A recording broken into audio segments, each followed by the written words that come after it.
Something's going on. I'm getting all these virus alerts, and you would think it would be your computer giving virus alerts. Oh, for please. I what don't you even want have. to talk about it. You know what? I mean, because Well, apparently my PC has a Trojan. Really? I think the PC's trying to get lucky tonight. I don't know. Yeah. What the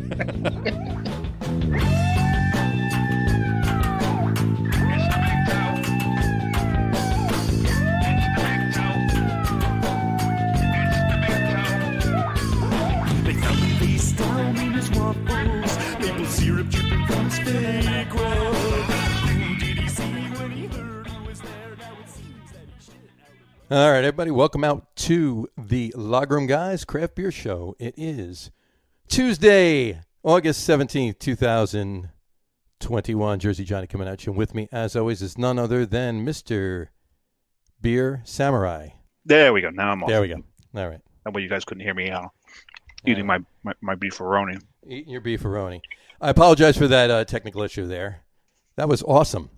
That was awesome. That was awesome. Well, you know what? Maybe a black cat walked in front of you today and caused that. I think that might have been it. I think that actually might have been it.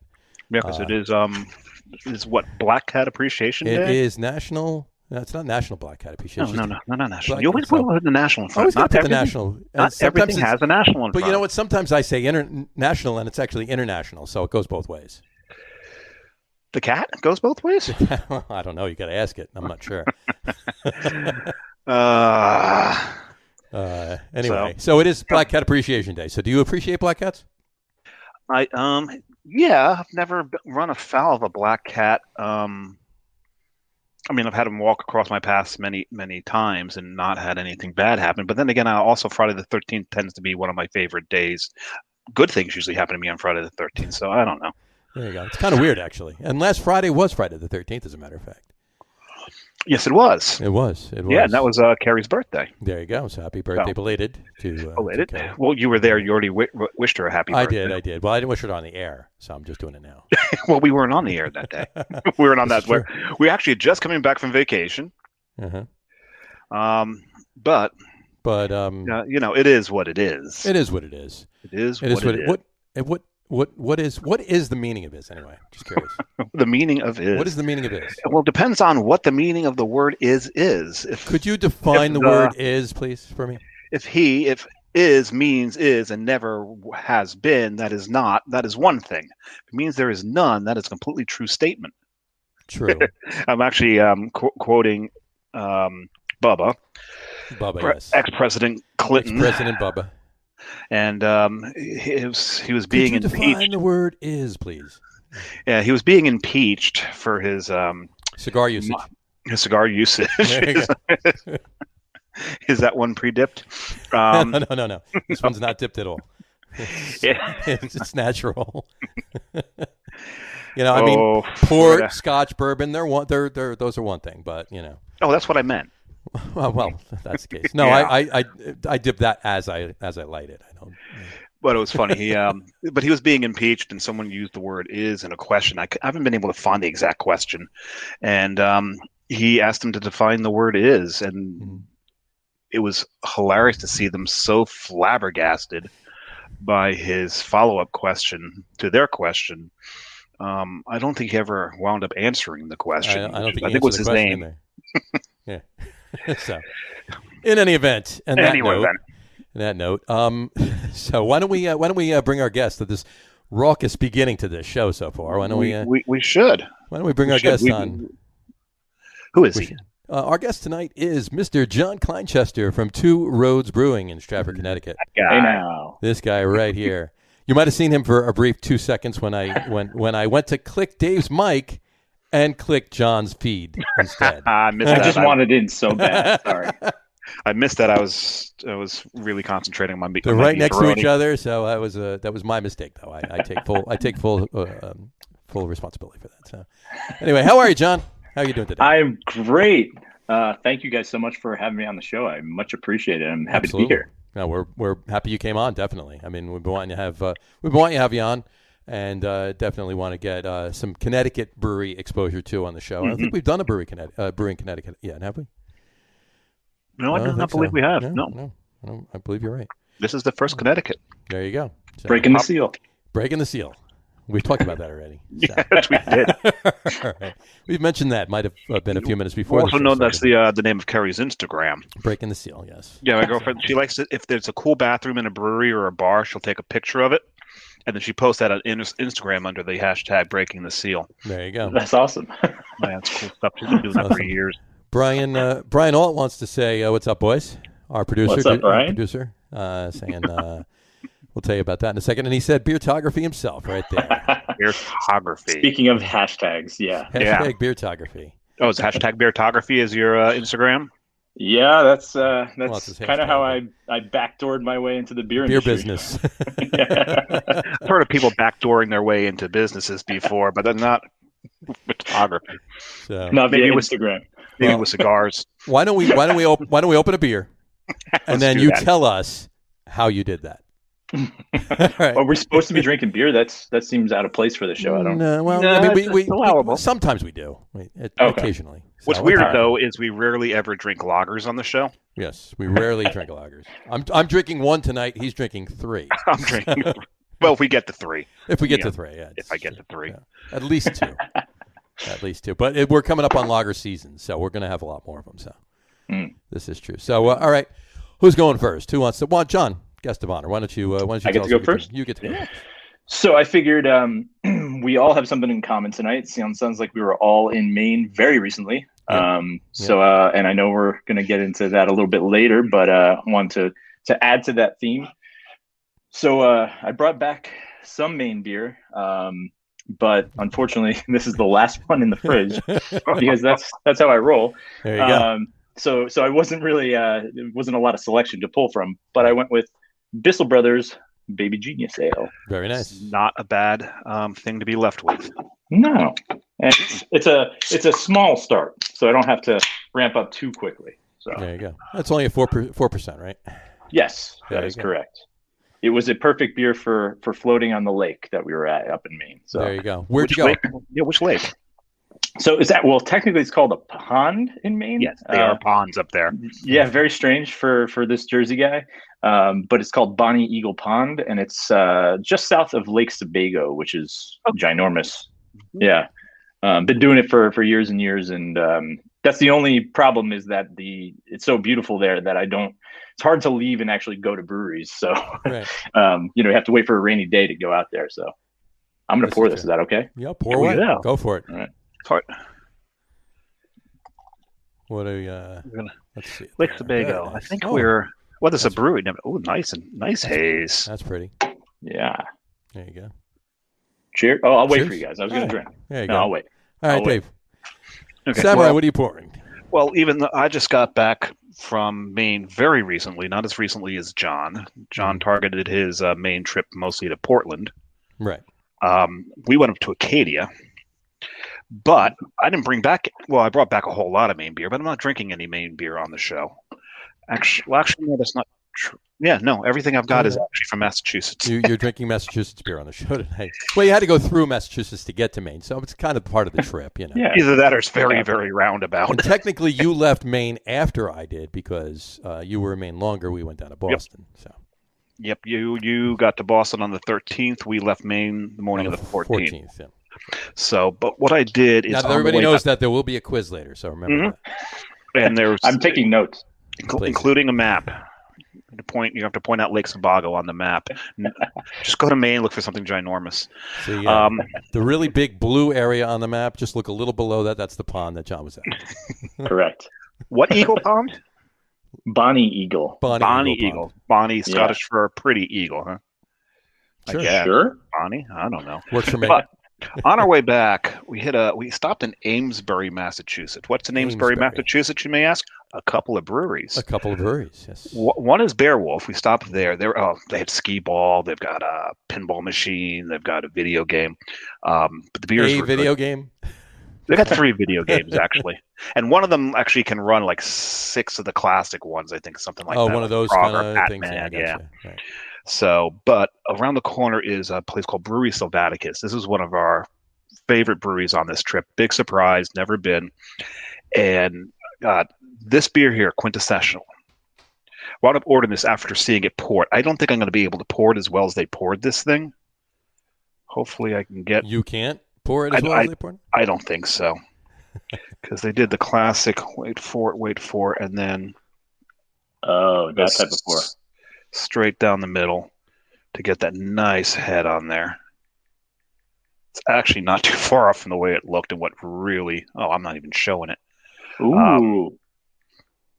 That looks nice. Pretty. That's very pretty. And John got a picture of the one that they poured for me, and it's not too far off, is it? It's not too far off. That's a pretty good pour. That's pretty good compared to the one you showed me. This is a German Pilsner, and it's funny because we're gonna I'm gonna point this out later after I drink another beer. Note the spelling of Pilsner. It's the German, the German, because it is a beer from Pilsen, right? So that's Pilsener, as opposed to Berlin. Oh, I drank already. We didn't do the cheers. You got it, John. And Frankfurt, Frankfurter, Hamburg. Hamburger. Add the ER on. You got something to eat or drink. There you go. This actually goes very well with beefaroni. All righty then. That is the traditional BJCP pairing, I think. So before I open my beer, I'll tell you a quick little backstory. On Friday, as Dave was referring to before, we did go to we did stop at Allagash early in the morning. Actually, when they first opened up. In fact, I think we're going to change the Lager Room picture to this. What do you think? Nice. There we are. In all of our glory. In all our glory. There you go. So, and in honor of that, I'm wearing this hat, which I didn't buy this trip. I had it already. But in any event, I'll be drinking an Allagash from Maine with Love No. 4. This is the lemon verbena. This is the lemon verbena. Yes, let me throw that up there. This is the lemon verbena saison, 5.2%. So long discussion about the pronunciation. Verbena, verbena, and we decided to go with the Little House on the Prairie pronunciation of it. Verbena, which was verbena. Verbena, yes. Verbena, yes. In any event, I was going to pour it. I have an Allagash glass. I couldn't find it anywhere, so I'm at least using a main glass. I'm pouring it in a Rising Tide glass. So there you go. Oh, there you go. All connected. It's all kind of connected there. Actually, one that I did not visit this time. You didn't get there? No, after Bellflower, I was tapping out.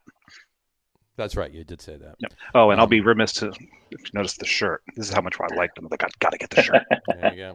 There's the Rising Tide glass. Cheers, guys. Cheers. Cheers. All right.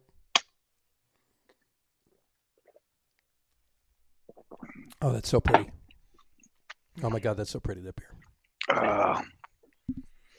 The lemon verbena banabana works so good in that saison. This was my second favorite Pilsner on the trip. Second favorite. Dave and I both concur on the top number one. We'll bring that up later. We'll bring that up later. We'll talk later about teaser. So, exactly. Yeah. Teaser alert. There you go. Also, foreshadowing. Whatchamacallit? Brian said John waited, but Dave was right in. It's hard to pour this thing and not go right into it. I don't blame you. Oh, wait a second. Was he talking about the cigar? Was he? I think he was talking about the beer, but who knows? And Gene says, John Kleinchester. Hey, I'm assuming that's what he meant with the 3 exclamation points. It must be cheers. Cheers. So, cheers, Brian and Gene, and there's other people watching guys. too, but cheers to you too. There you go. Cheers. All right. Well, back to the story of you backdooring into the beer industry. Before we get to it, though, I got to ask you the question we always ask everybody on the show. Mm-hmm. What was the first craft beer you ever had? And it can be an ish. It's definitely an ish. Okay. So I went to Ithaca College for my undergrad. Mm-hmm. I say that as if I had any overgrad, and I did not. I don't know why. Undergrads always sounds weird. So Ithaca Brewery was a thing, even though it was a long time ago. I think they were still relatively new. I can't remember when they started. It's still a thing now, but it's not a thing anymore right now. When I went there, it was half homebrew shop, and it was tiny right. At the time. Sure. You're older. But anyway, I'm pretty old. Pretty old. Not as old as the two of us, but not. Getting there eventually. Nah, I'm stopping here. I remember buying Ithaca Nut Brown, and that was probably 2000. I guess 3, 4, something like that. Right. And at the time, I was in college, so I was mostly drinking. Oh, at the time it was Peels because that was the cheapest thing at Wegmans. Peels. The 5.49 12-pack that we could buy. You paid that much for it? I know. Well, actually, we'd bring our deposits back to Wegmans, so usually, you get got money back for that. Yeah. The beer taxes weren't as high in New York back then. This is true, yeah. That's and you true. got 5 cents back per can, right? Yeah, I think so. So you bring a ton of them in and almost get the whole thing for free. You're good to go. Yeah. That's how much it costs. It only costs 5 cents a can. So the beer was free. Just bring the cans back. Just sweep out the frat houses, and you can drink for free all semester. Right. Seriously, we weren't that dedicated, unfortunately. No. So that was that was the first one I remember drinking and being like, this is so different. Like it wasn't beer to me at the time. I was just like, I don't dislike this, but it's just different, Right. And that was the first one I could remember. And then a couple of years later out of college, I wasn't really drinking any. I guess I remember drinking some like Hennepin and a couple other like kind of random bottles that I'd find. Right. And I remember drinking Hoegaarden. Why, I don't know, just kind of something to try. And then people that call it Hoegaarden. I know. Yeah, yes. Well, I mean, it's a totally different thing. It has a totally different meaning then. I've been corrected by so many bartenders. Well, you're also that guy because I've done the same thing. There you go. Oh yeah, for sure. But then I started, for whatever reason, I found myself on some message board about talking about beer, and everyone was talking about this beer called Hop Slam and how it was the best beer in the world. And I was like, what? Huh? Why is it? What makes it so good? Blah blah blah. Anyway, long story short, I ended up setting up a trade. I didn't know what I was doing. I've never traded beer before. I went to a store and bought some, like I had to ask the guy in the store for help because I didn't know what I was doing. So I ended up buying some like Weyerbacher and Trogs and stuff, like some local-ish stuff that I can send to, I think the guy was in Michigan, and he sent me a 6-pack of Hop Slam. And I got it, cooled it down, took the first bottle out of the 6-pack and immediately dropped it on my kitchen floor and it exploded all over the place. So this is off to a great start. There you go. But then I of course was drinking out of the bottle too, which, thinking about that now is like, I would have slapped myself, but yeah. And then I tried that and they talk about the, the lupulin shift of your palate when you try like hoppy stuff. It was like too intense for me at first, but then as I continued to drink through the 6-pack, I was like, by the end, I was like, this is actually really good. Sure. The hype is real. And so that kind of kickstarted the craft beer obsession. So it's kind of two different parts there, but very, very different start to a beer drinking career. Yeah, so it's interesting that the first really hoppy beer you had was Hop Slam, considering you went to school up near Ithaca. Flower Power, I know, which is one of the first great IPAs out of the Northeast. Sure, absolutely. Were they making Flower Power then, or was it just the Nut Brown? I don't remember. I don't remember. They were 03 or so. I think it was possibly out, but yeah. Yeah, I would think so. I remember there being Hopzilla, and I think that might have been a little bit later though. And that was a red ale, I think it was. And that actually was a red IPA, I believe you're right. Yeah. Yeah, which was like, what? I don't. Yeah. What are those letters? I don't know.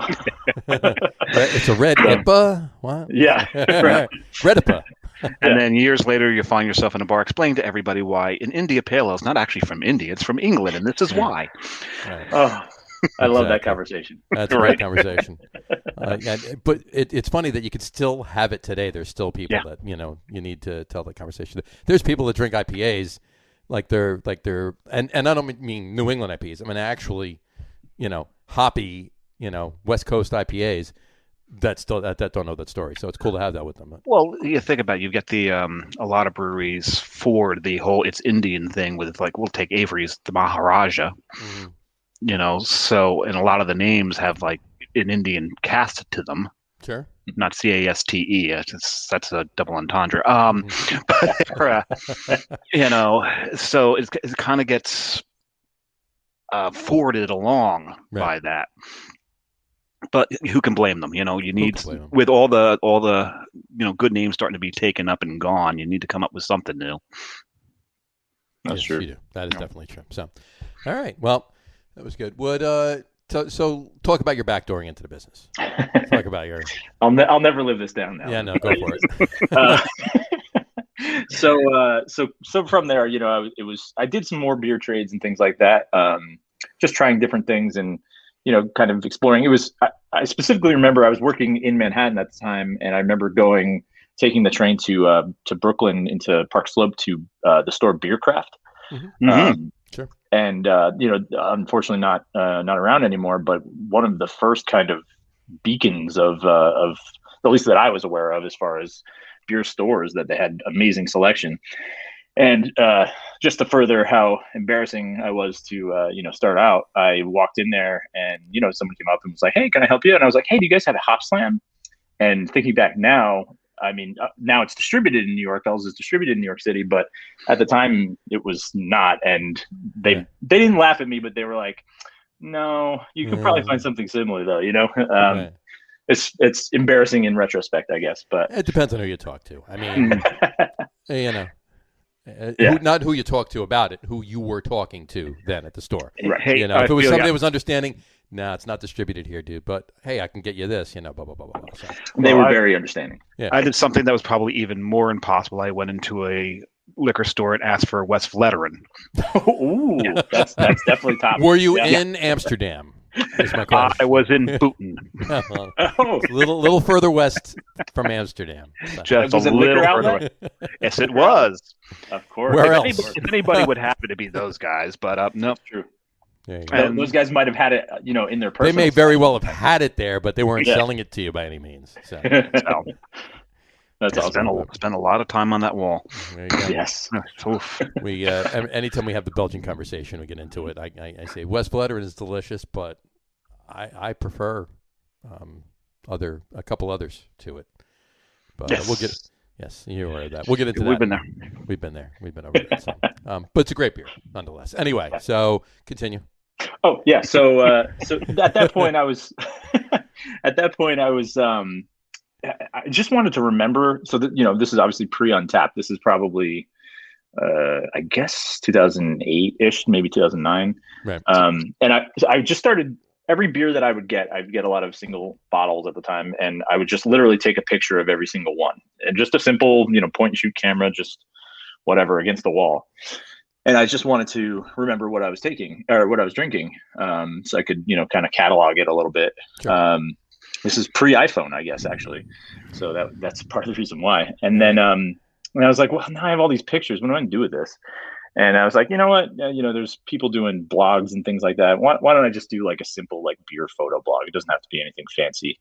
So I started. I came up with the term beertography, and Googled it to see if it was already in use. And I figured it was. I mean, it's a silly term, but like it's so easy. Somebody had to have it, right? Yeah. Yeah, and I I always say that I don't really. I like the term because beer porn obviously was the phrase that was used first, but I never wanted to tell my mom that I was really into beer porn. So what do you do with those bottles? They're not cigars. Oh. Anyway. Yeah, so beertography was born, and there was no Google results for it. So I was like, all right, stupid, but I kind of like it. I'll just go with it. Sure. And then so just kind of, started off as just literally just maybe a picture. I remember one of my first ones was I got 4 bottles of Black Ops from Brooklyn Brewery, first release. And I just put, like Brooklyn Black Ops 2009 or whatever it was. And that was it. And then, it just kind of evolved from there where I just started. I never really did reviews because I didn't really think I was not important enough, but I just didn't really care. I didn't care about my own opinion, so I didn't think other people would. Does that make sense? Yes, it does, actually. It does. So I just kind of turned it into like informational and kind of like talking about my experiences and stuff like that. And it was a lot of fun. It just was kind of like a nice outlet and, got me more interested in finding different beers and things like that. And it kind of just spurred the passion more.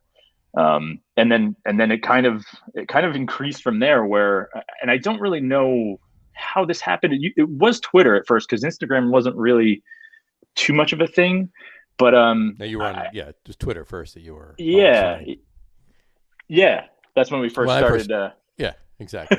That's when we first met. Right, exactly. We met over Twitter. Yeah. The community there was great, and I kind of DM me. Definitely was. Yeah, right. And I don't know how it happened, but I ended up in this awesome group of beer folk. We called ourselves Brew York. And looking back now, most of the people in it are now in the beer industry, which they weren't at the time. Bob Olson was part of it. Sure. Chris LaHalt, who went on to work for ABI, John Moxie, who brews in St. Louis now. Anyway, so it was a whole crew, and it was kind of just like a homebrew group and bottle share group. And we met up a bunch of times and just drank a bunch. And then somehow through that, I started getting invites to like beer media things.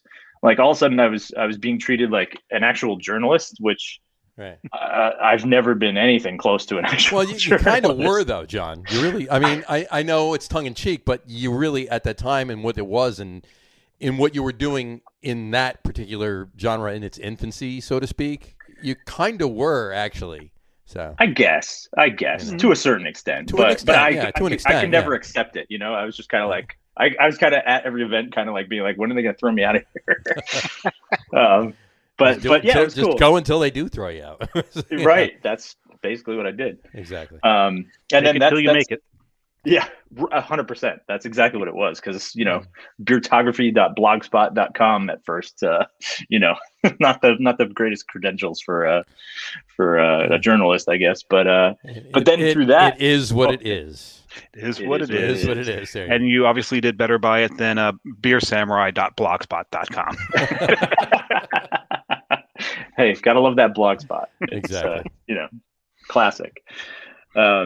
And then really from there, I don't know if do you want me to go right into the Two Roads? Sure. Yeah. No, that I mean, this is the lead up to it, so that's what we're here for. So, drum roll, please. Right. It was basically from there. At that point, I was like, I love this industry. The people are so great. The beer is great.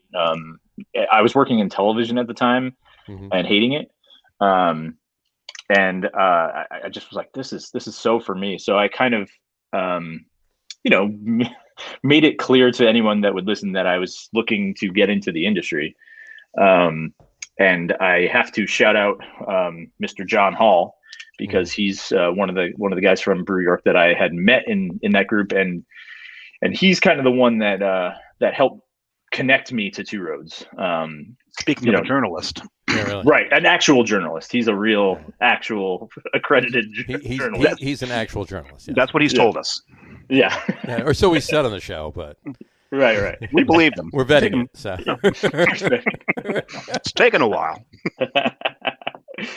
He's a great guy, and he definitely. So he actually was friendly with someone who worked at Two Roads, and she had mentioned that Two Roads was looking to. They were only in New York City. I'm sorry, Connecticut and Rhode Island at the time, and they were looking to launch New York City, and John Hall recommended me, saying you got to talk to John Kleinchester, and it's kind of just.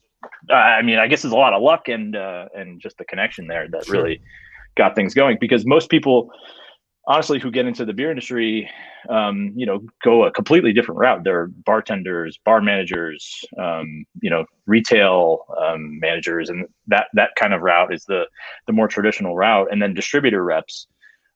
So I feel really lucky that I was able to go that route and completely shift gears and switch careers,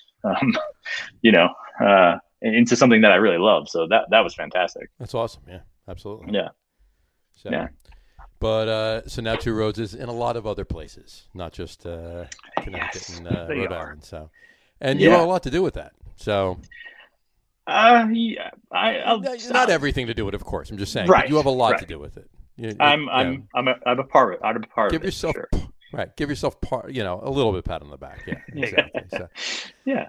But all right. So what let's talk about Two Roads a little bit. Let's what's can you give people who might not know a lot about Two Roads a little bit of backstory? Not the couple paragraph version. You want me to pull up the website and read the there you go, story? Read it. Yeah, there you go. Yeah. Do what they can do on their own. let me see here. So Two Roads started basically. I mean, it kind of came together as an idea of a business where our founders had been in the industry in kind of varying capacities for quite a while. All sorts of different companies: Pabst, Rolling Rock. New England Brewing Company. So they had been friends, and they'd kind of all been in the industry in different roles. Right. And the one thing that kept happening was that they would contract their beer at these various companies at different locations, and it was always coming back not quite what they hoped. Right. And so there was this common theme between them all that they were kind of wondering, could we open a brewery that could contract pristinely, basically, exactly to spec, and kind of make it perfectly so that people would be really excited about the beer coming out of there and matching what was going on in various locations. Right. And so that was kind of the infancy of the idea. And they also wanted to open their own brand, own brewery as well. So it kind of made perfect sense to kind of go we all know that most breweries that open kind of open small and kind of need to expand rather quickly because they're mostly successful and have to, get larger facilities and things like that. Sure. So the idea that our founders had was to kind of raise a bunch of money and open on a large scale so that we could do Two Roads as a brand, but then also the contracting piece as well. And then be able to have more capacity, more brewing space to be able to grow into, where, the contract would be a bigger part to start, or a very, very big part to start. And then Two Roads could kind of grow into that space naturally as it got bigger. Sure. So it was great because, out of the gate, our founders had handshake deals with a couple different breweries, Evil Twin being one of them. That's probably the OGs of contracting out of Two Roads. And they said, if you build it, we'll come brew. So they were like, perfect. Done, yeah. So that's kind of how it got off the ground. And obviously it's gone on to, we've now gotten a lot bigger as a brand as far as footprint and all that stuff, like you were mentioning, but we still have the contract piece as well. That was kind of, expected to probably maybe go away at some point, but it's just continued to be successful. So there's no reason to end it when we still have good partnerships with great companies, and still helps keep the lights on and keeps funding the other stuff that Two Roads is doing, like sure. Opening a second facility that is all experimental beers and barrel aged stuff. So now, are you allowed to speak about some of those partners, or do they have non-disclosure because they don't want people to know that they're contract brewing? It depends. I don't know if I've ever heard don't talk about this one.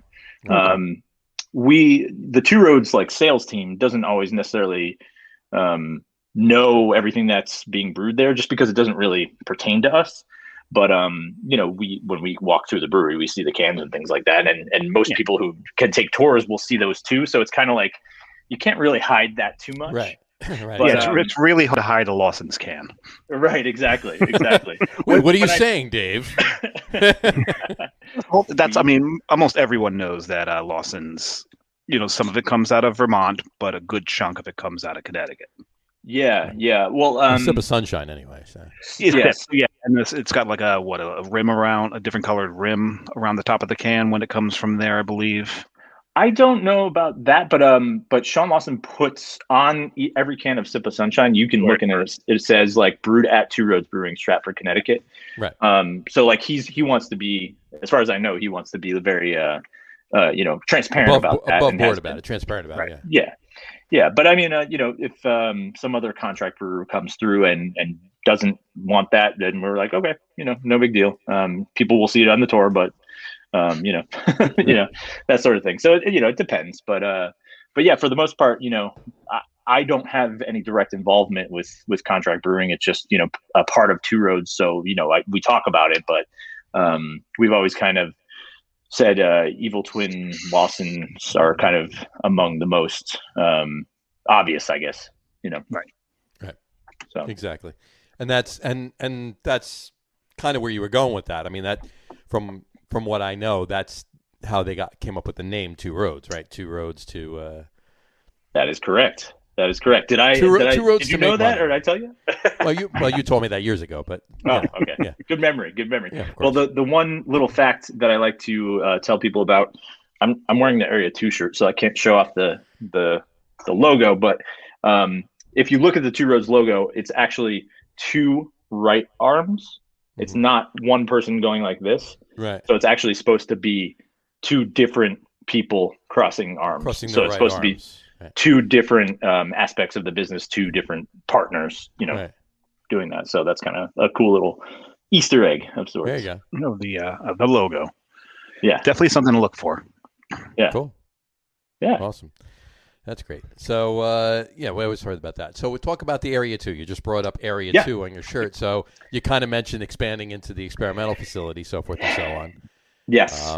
Sours and such too with those, right? Yes. So we were doing some sours. We were doing. We have a series called the Tanker Truck series of flavor. That's where I was going to go. You're going to go with that using the using the trucks. Yes. So this is a brief aside, but basically the Tanker Truck series, we made a Goza and we were kettle souring it. And as you can imagine, a brewery of our size, we're brewing pretty much 24/7 most of the time. So kettle souring usually takes a couple days. So we can't really afford to have our brew kettle sitting there, with beer in it for 3 days. Right. So our master brewer, Phil Markowski, he came up with the idea to buy some old dairy tanker trucks and basically park them right outside the brewery.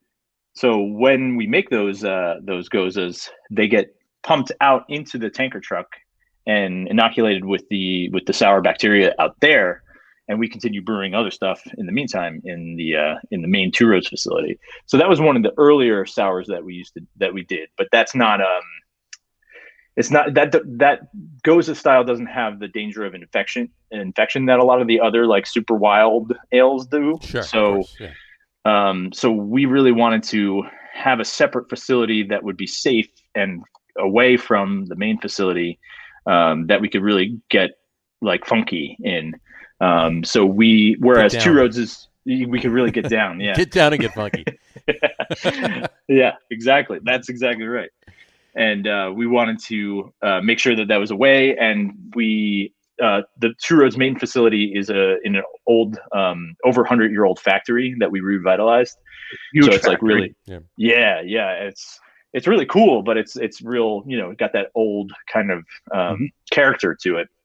We decided to build Area 2 from the ground up. So it's brand spanking new. It's only 2 years old now, but it's brand new facility. Super clean and really just impeccable. But the idea behind that was to do all sorts of super sour beers, everything you could think of, Flanders Red through Creeks, through Goose, all that stuff. And then, obviously barrel-aged stuff, barrel-aged stouts, anything you could really think of. And honestly, just like even more off-the-wall stuff, we have like high ABV seltzers. Anything. We've got like a slushy machine in there now. It's anything that could be experimental is in there.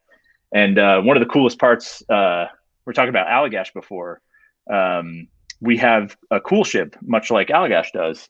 And, we've brewed on it, but of course the way cool ship beers work, you have to wait basically years before they're ready. So, the first brew is still not ready. So hopefully it's coming soon, but, we do have one of, I think it's either the second or third largest cool ship in the country, if I'm not mistaken.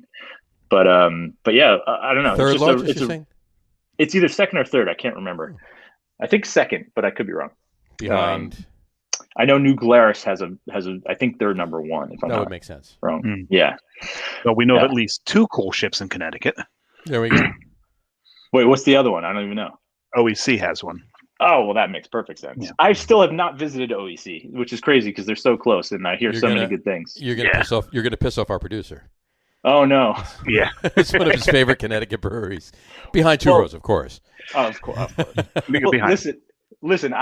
Most of my trips to Connecticut are cannonball runs because I'm going to pick up supplies and beer and stuff like get that. The hell out of there and come right back. Yeah. Yeah. So traffic is though this traffic's nothing in Connecticut. Traffic's a breeze in Connecticut. 95's a breeze. I don't know what you're talking about. Jeez. It's always so easy. Brian just said that's crazy. Go to OEC. I know it's crazy, Brian. I need to take a day off to do that. It's a whole thing. I want to make sure I can spend some time there too. And I know they're very open to other people in the industry too. So, awesome. Now this new back to the new facility. Does it have its own tap room? Yes. So now we actually have we call it like the campus of sorts. It's so Two Roads, the main facility is there. We have this big, we call it the hop yard. It's this big outdoor area with an outdoor bar that we usually have open in the summer, and then for like concerts that we do over the summer. And then on the other side of that is Area 2, and that has its own tasting room as well. So basically, we have this whole. You can kind of go to the one facility, stop into the hop yard, and then continue to Area 2. So it's like going to 3 breweries in one kind of thing. Almost, yeah. And do you have a kitchen, food trucks? Food trucks. We actually have a kitchen built into Area 2, but it's not. It's for like pop-ups, where we'll do like a pop-up beer dinner or something like that. So we didn't want to get into the serving food game, and we have constant food trucks from the local area. Rotating through both breweries now, so it's pretty fun. It's a good time. Has the Super Duper Weenie truck ever gone over there?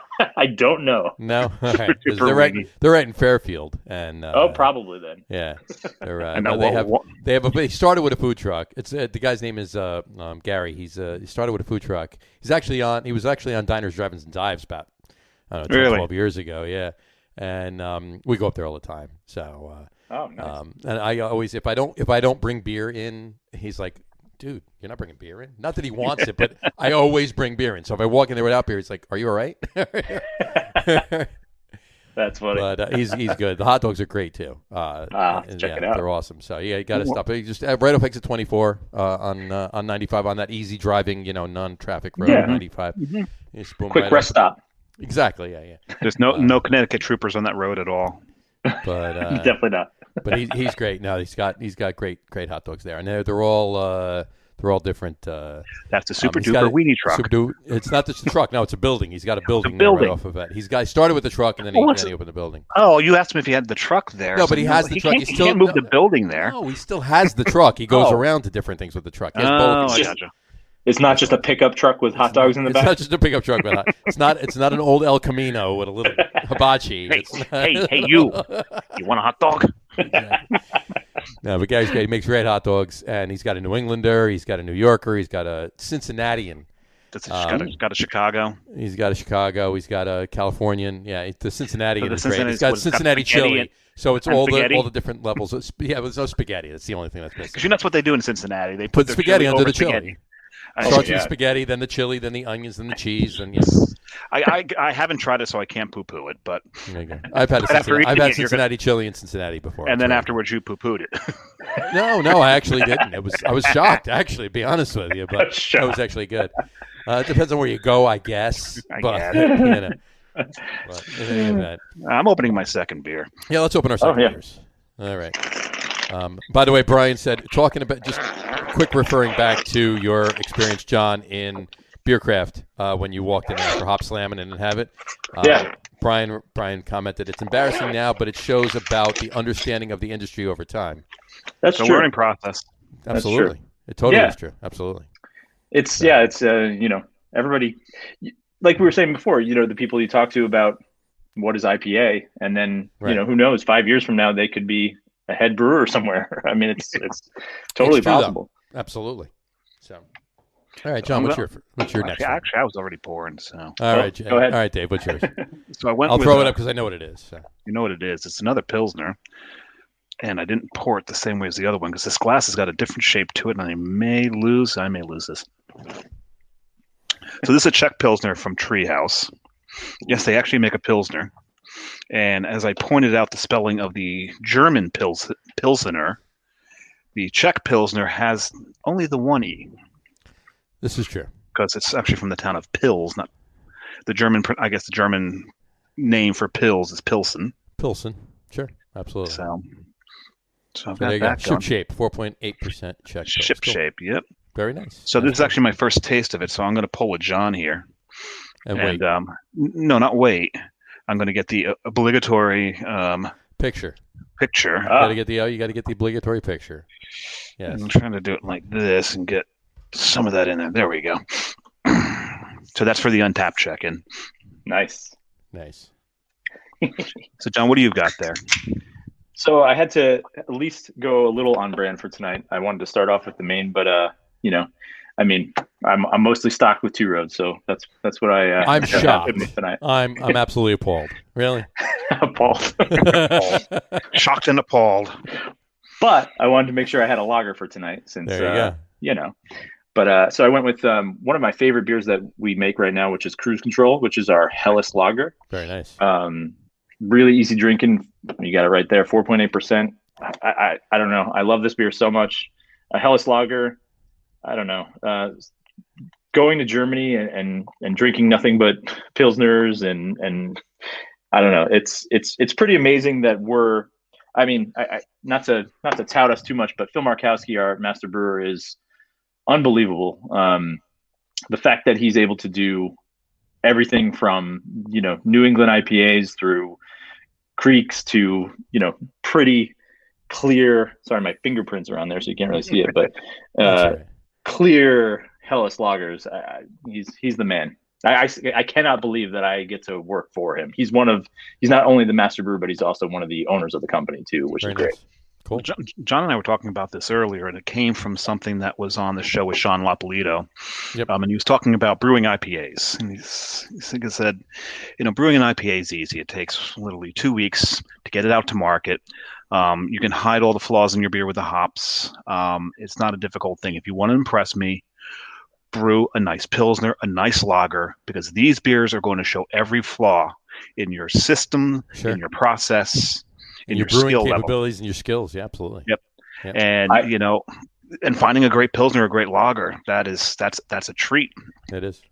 I 100% agree with that, and I don't ever think of myself as a beer snob of any sort. Oh, we're beer snobs. We will claim beer snobbery. Well, hey, you started in the business taking pictures of beer, so okay, True. There's a small amount of cred. And your first IPA was Hop Slam, so yeah, exactly. Where do you go from there? I mean, seriously, start at the top. Exactly. But I will say, whenever I go to a new brewery, I definitely scan the menu and look for something like this, like any sort of lager or Kolsch lager, any light style, because of what you just said, because that really shoes the quality. I'm the same way. I go to a new brewery that I haven't been to before, so I'm not, unless somebody's told me you have to get this or you have to get that. If I go to a new brewery that I haven't been to before, it's Pilsner, it's a Kolsch, it's a lager. But there's a couple of reasons for that. One, if they do have some IPAs or big stouts, you don't want to destroy your palate first. Of course, that's true. Right, so you drink these first, keep the palate kind of fresh. And the other reason, and John and I were talking about this earlier as well today, and it's a term that came up in my head that I use is, you said when you go to a bar. So let's assume you're driving to the bar, driving to a brewery, because John and I were in Maine. We were in cars. And so the term in my head is, I like to save my ABV. Right? Sure. So you find these lower ABVs, and you're going to save that. So if you're going to hit a big ABV one, you want to save it for something really special. I'm not going to go to a brewery for the first time and just dive right into their 11%, pastry stout. I want to see what their skill is first. I'm going to hit one of those lower ABV if they've got a lager. If they've got skill there, then maybe I'll hit that 11%. Have a whole lot of water as well. Oh yeah. Hopefully they got some It's all about snacks the water. there. I have at least one big glass of water with every beer I'm drinking at every brewery. So it's the only way to do it. And John sits at the end of every show, drink responsibly. Mm-hmm. So it's part of that, and being able to find a Pilsner or lager on tap, does that, and also tells you their skill level. So maybe you waste some of that ABV, or not waste, you spend that ABV wisely. Right. Yeah, exactly. I'm going to open my second beer. Well, How many have you had? Third beer of the day, second beer on the show. How's it? There we go. There you go. And I'm gonna join you guys. I'm having a lager as well. Whoa! Look at that. What did Brian just say? Brian, actually, I'll throw that up really quick. Brian said, "This many lagers have never been enjoyed before." And it's not that we didn't enjoy any previous lagers. It's just we rarely drank lagers on the lager rooms. And Brian, we're not done yet. We're not done yet. Exactly. And he also said, "You go to new breweries, Johnny?" John and I did the count of the new breweries that we hit on our on our trips, and what I came up with 9 new breweries on mine. You had 9 new breweries out of 20. You had 9 new breweries out of 28. I had 5 out of 21. Yep. So there you go. Wait, what's the out of? What does that mean? I went to 21 different breweries on this trip we were on. Gotcha. 5 of them were new to me. The rest. And actually, what I remembered, I went to 29 breweries. 29 breweries. 9 of them. 9 were new to me. Yeah. Man. So I had visited 16 breweries that I had been to before. He visited 20 breweries he had been to before. Anyway, and just to remind you, haven't been to Two Roads yet. I have been to Two Roads. No, he's talking to me. Yeah, right? that was. He's talking. It was directed completely at me. Been to Two Roads? I have not been to Two Roads yet. I have driven back and forth past Two Roads probably about 75 times, but I've never stopped. Being chased by cops. Yeah, right. Yeah. Chased. Yeah, because you move so fast on 95 right past Stratford. So. That's why we're a good rest stop. Exactly. I'm drinking. My second beer is going to be Dow's Folly from Four River Brewing in Portland. It's a pre-prohibition lager. Here, I'll throw it up on the screen there, and I'm wearing the obligatory Four River T-shirt. That was a neat place, and that's a good beer. Yeah, this is you had to get it. Yeah, that was you told me go there, get that beer. That was my favorite beer there. Yeah, it was. Definitely. I've been there before. Obviously, I did not buy this shirt on this trip. I had gotten it 4 years or so ago. FORE years ago. FORE years ago. Very good. Very good. I see what you did there. All right, there we go. So you got your picture? I got my picture, and here is. And unfortunately, I have to drink this out of an Ohio. Well, we talked about Cincinnati, right? We talked about Cincinnati chili, so this is a Cincinnati brewery. So, right? There you go. Ryan Geist glass. Ryan Geist. So, cheers, guys. Oh, there's someone else out there drinking lagers. That beer's really good. It really is. I don't know if you caught that, Johnny, but someone else is drinking lagers out there. Who else is up? Tony Drury is. I'm drinking lagers. Cheers, guys. Alacran. Look at this. Cheers, Tony. Cheers, Tony. Look at his crazy ass. Man, that is almost like a Dali painting. That avatar, yeah, really. Is that a super soaker? Yeah, that is a super soaker. and there's Alacron's pale ass legs. There you go. Alacran means scorpion, right? It means scorpion. It's funny because there's two.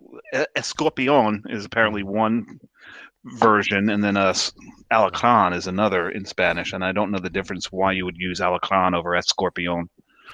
Well, he didn't use it. He was called it by. No, he's called that. Mexicans, No, I'm not saying him. I don't know why anybody would use one. People in Mexico have called him Alacran. So yes, that's why he dubbed that his name. It's a great story as to why, but we won't get into that. We won't get into it. Go watch the Tony Drury show. It's several weeks ago. I think it was episode 43, I think. But in any event, and Brian just said at me, "That's crazy. Go to Two Roads." That is crazy. And if you go to Two Roads, and I told you, go to Gaetano's first. Get a sandwich. Get a sandwich, yeah. Bring it there. Well, knowing me, I'll get 2 sandwiches at Gaetano's. I'll eat one when I get there, have a couple beers, and then eat the second one. But that's smart. And the stuffed peppers are so good too. You're killing me. You're killing me. Both of you are killing me. All right, the prosciutto and the green peppers and the vinegar. Oh, it's so good. Shut up. I'm muting. Yeah, Anyway, all right. What's coming up? What's coming out? I know what's coming out. Obviously, it's August. So what else is coming out? Right? You're coming out, Johnny? There's no, not yet. I'm still holding on. No. Anyway, whatchamacallit? I know there's two things on the horizon for Two Roads, right? One has a 2 in it, and one has a baby in it, right? That is true. Yeah, so. Yeah. It's that time of year. It's pumpkin and Oktoberfest season. So we've got Oktoberfest, which is our Martzen, or if you want to be, what is it, Märzen? If you're Märzen. Yeah, I would try not to use or that Marzen if you just Marzen. Yeah, it's got the 2 dots over the A, so that changes everything. Yeah. Märzen. Umlau, is that an umlau? Umlauts. But yeah, that's coming very soon. And then Rosemary's Baby is our rum barrel aged pumpkin ale, and it's I know some people cringe at pumpkins. I'm honestly, there's one. But there are a few you enjoy, so you don't cringe. Yeah, there are a few, and you know what? If it wasn't packed away in a box somewhere, I would be wearing my Rosemary Baby shirt. Ah, nice. I do have one. One in a actually a scavenger hunt run by Gene Lynch's wife. Okay. I provided that. Yeah. I remember dropping this off. Yeah. Yeah, we were connected. We didn't even know. I got the grand prize in that one. So that's awesome. So thank you for all that swag, and shout out to Lauren. Shout out to Lawrence Warren. Very good. Thank you very much for the hopped up scavenger hunt, hopped up beer crawl, or whatever they do. Yeah, exactly. Really quick note: Tony Drury that we just talked about, Alacran and Escorpion, right? Tony's apparently small because Escorpion es grande, Alacran es pequeño. Pequeño. Or so I've been told. And he said, or so I've been told. Not commenting there either. Sorry, Tony. He said, ha, ha, ha. But he spelled it. He spelled it with J's. Ha, ha, ha. Yeah. And hopefully the nickname was given to you by the men in Mexico, not the women in Mexico. Not the women, exactly. And Brian's got an Igor's Dream shirt, too, he said. Hell yeah. And he gave you the finger. Deserved. I'll accept that. Absolutely. So you got Rosemary's Baby. You're talking about pumpkin ales, though, really quick. And I know this is a Two Roads shirt. Two Roads show. Oh, I'm reading Brian's shirt thing as I said that. Whatchamacallit? We were up at night shift because we were in Boston from Friday to Monday. We stopped at night shift on Sunday, and they released their pumpkin on Sunday. They've just released, or maybe I think they released it on Friday or whatever. Pumpkin pie scraper, they called it. And I hadn't had it before or whatever, so I'm like, all right, you know what? I got to do it. So I had a pour of it. It was really good. Nice. It definitely jumped right up. I got my top ones. I got my top 5 that I'll drink. This was good. This was pretty good. Was it high ABV? Well, it's what was it? I gotta look. Talk amongst yourselves. But in any event, by the way, so what's your favorite sandwich from Gaetano's, John? What's my favorite? My favorite sandwich? No, I said John. No, John Kleinchester. We're both you. Johns. See. You're Johnny. Today you're Johnny. Today I'm Johnny. Right. This one time we had 3 Johns on the show. I know. It was horrible. We did actually. Ooh. It's not a common name though. That's surprising. Not at all. Not at all. It's like Estrelitis. I think, what did I get when I was there? I think I got the Berjut Mutz and roasted red peppers. I'm trying to think. The Gobbler. It's like a Thanksgiving sandwich. Mm-hmm. It's terrible because we usually, like I said, get it during like our sales meetings. And that sandwich, it's so good, but I'm going to fall asleep eating this like Thanksgiving sandwich for lunch in the middle of the day. Full of tryptophan. Yeah. Which was 6.3%, by the way. And Tony Drury just heard this pumpkin conversation and said he unsubscribes.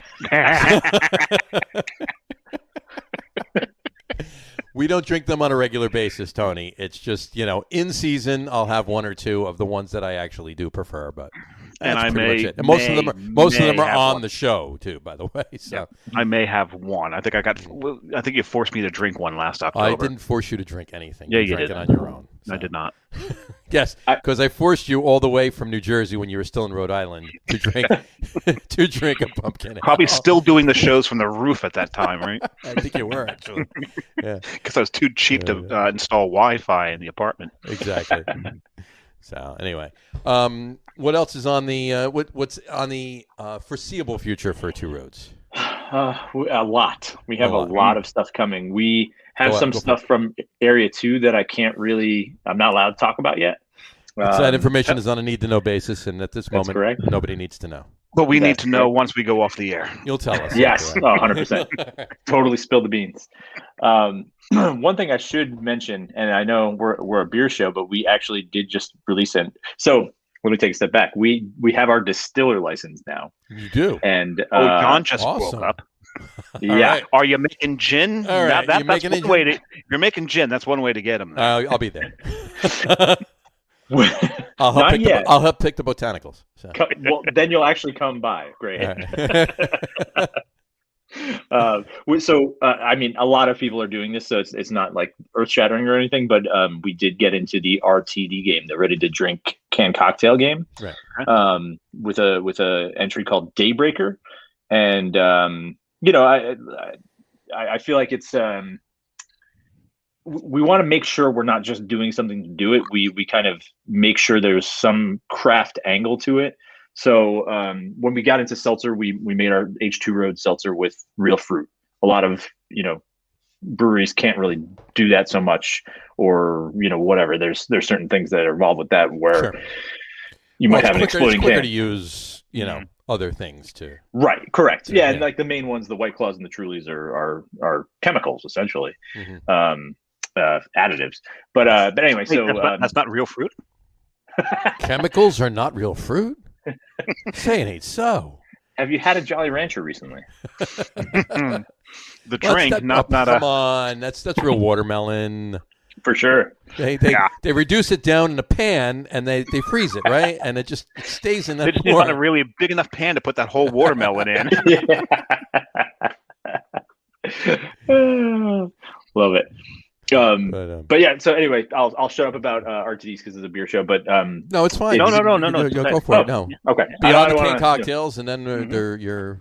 So we just wanted about having a distiller on the show. So yeah, we're probably gonna have a couple distilleries on the show. So awesome. We can talk. That's great. Absolutely. I mean, we're just getting that going. So we have the license, and we are making they're vodka cocktail cans with real fruit juice.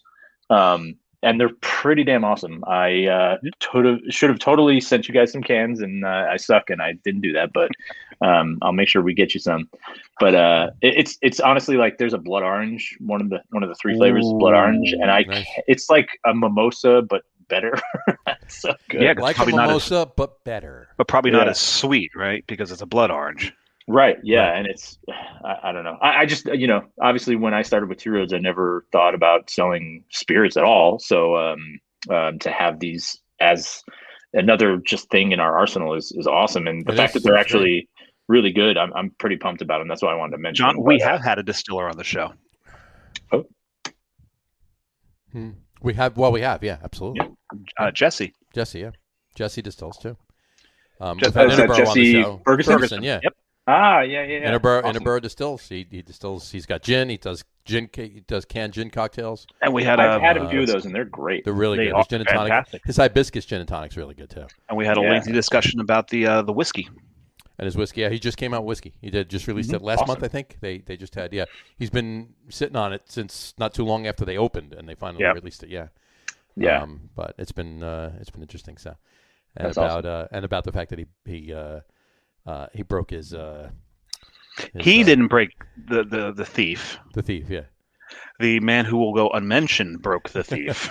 we can't say his name. We refuse to say his name on the show. That's the one we cannot say thrice on the show. But in any event, was visiting him after a while, and well, we'll say we'll mention his name in 4 weeks. That's all we can say about it. Yes. Anyway, but that's cool. That's awesome. And the fact that you're not splitting it up. It's not like they're having another division. You're handling.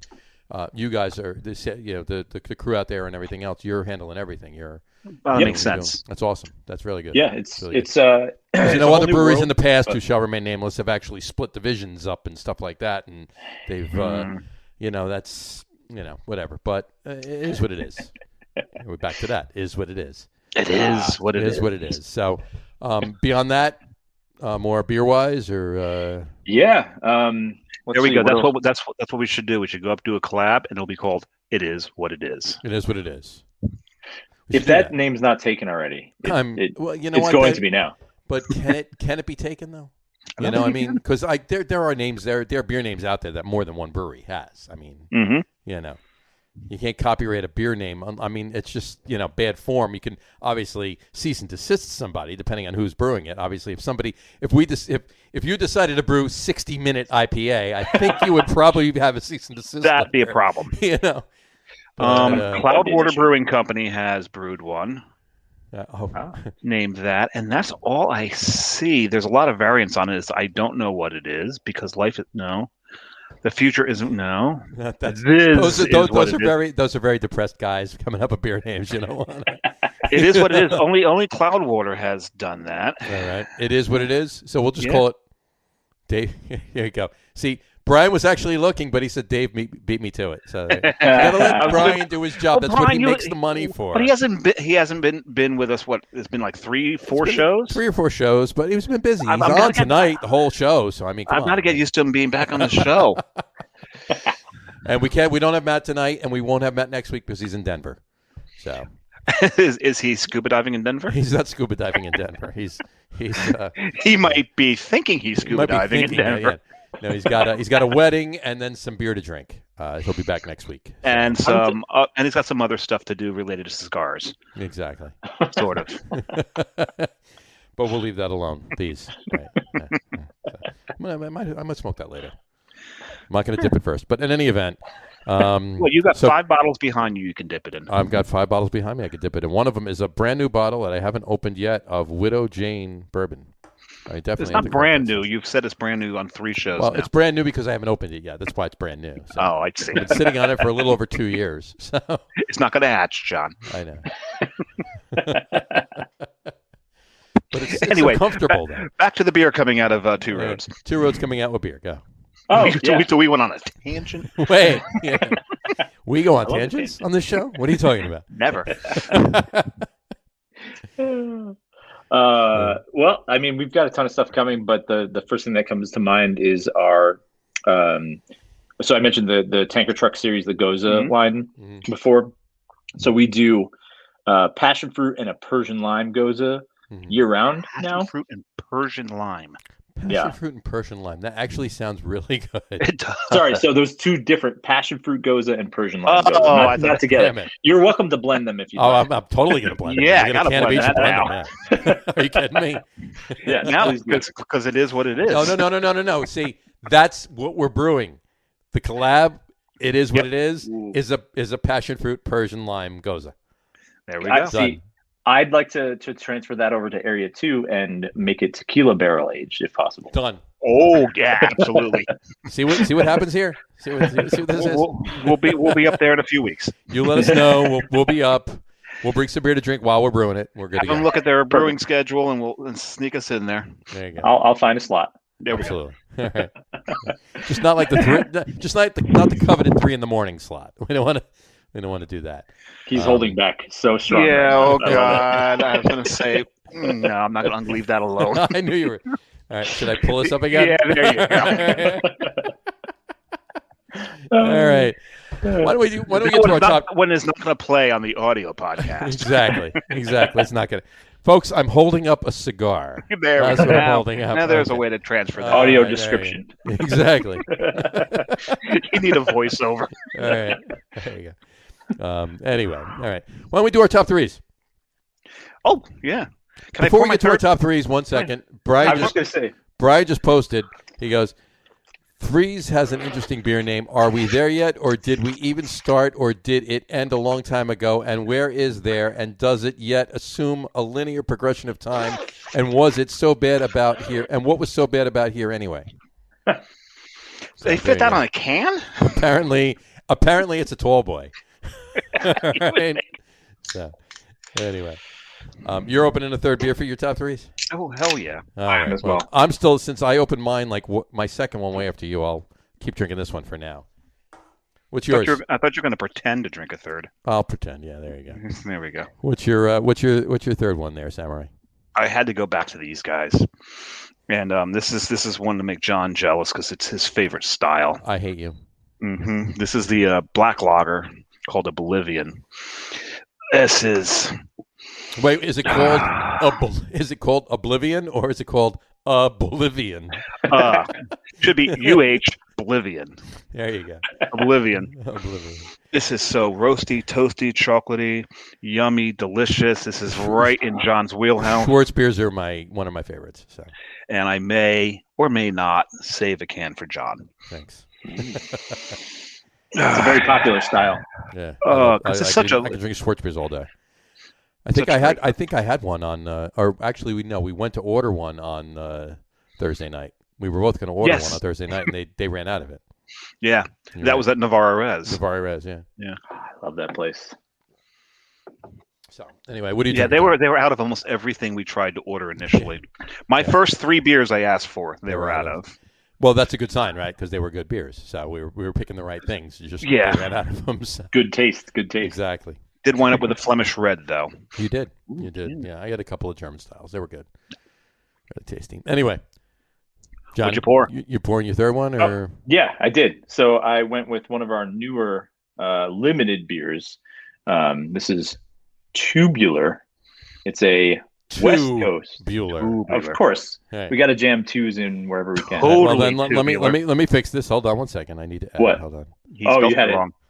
I did. I did. How dare you not assume our TWO? I'm an idiot. And I love that you got the the Vanagon on there. Yep. You guys sneak the Vanagon in there every now and then, don't you?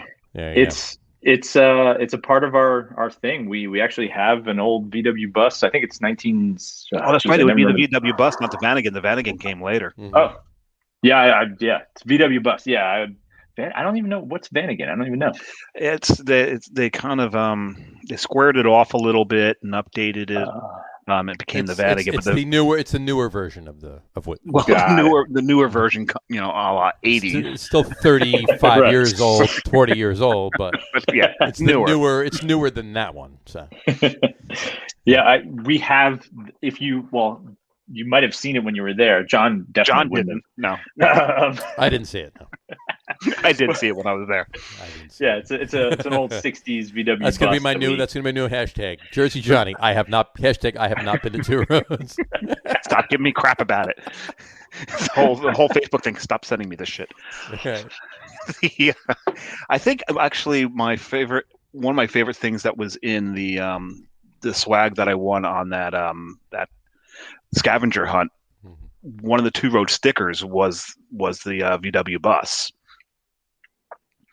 And I have not stuck that to anything because I only have one of them. There you go. I was saying it was a sticker, it wasn't a magnet. I got you. Yeah, sticker.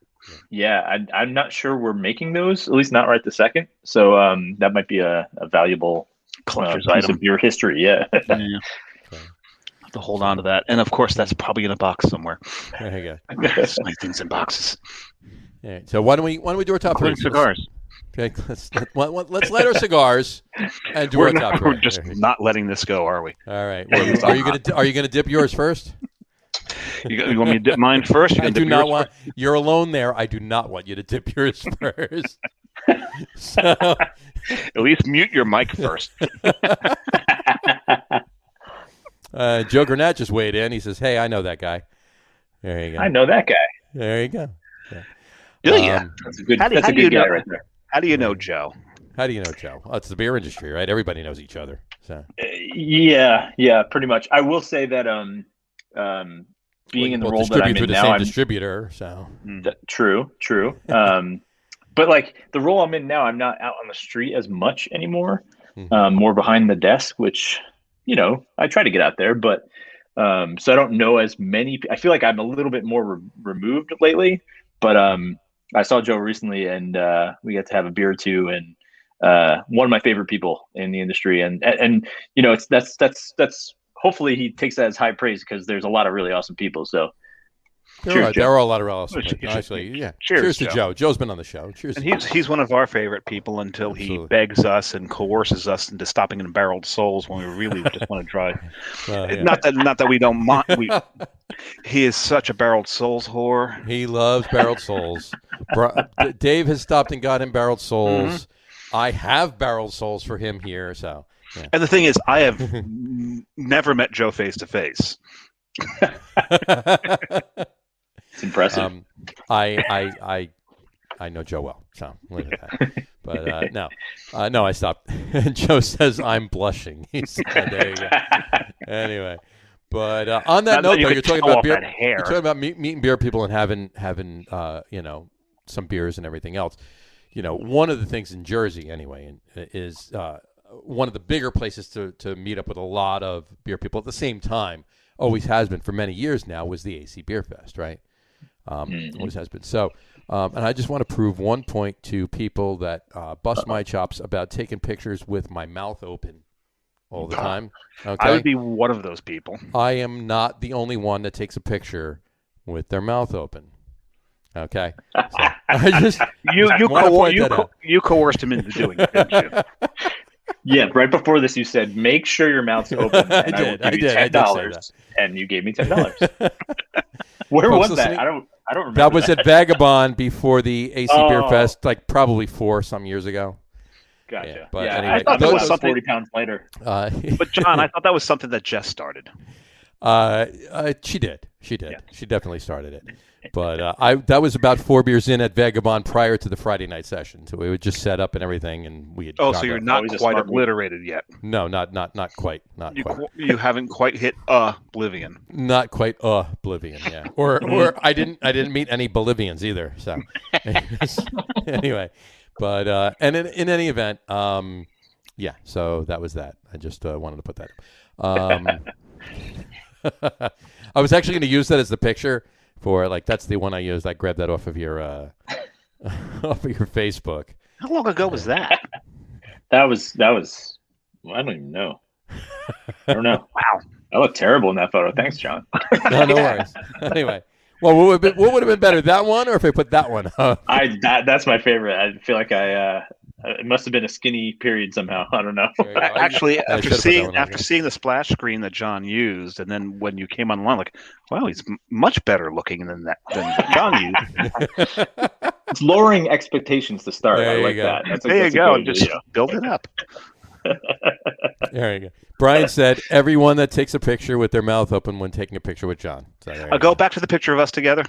The picture of us together. Yeah, Brian. What are you talking about? Exactly. This is... You'll never see me do it. Really? I don't think either of us have our mouths open there. Well, my mind's kind of open because I'm smiling, but that's... Other than that, I'm grimacing, apparently. You're like, all right, wait, there's beer to drink across the street. Do we really have to take this damn picture right now? That was actually, it's hot out. I'm sweaty. The sun is in my eyes. Just take this damn picture. Right.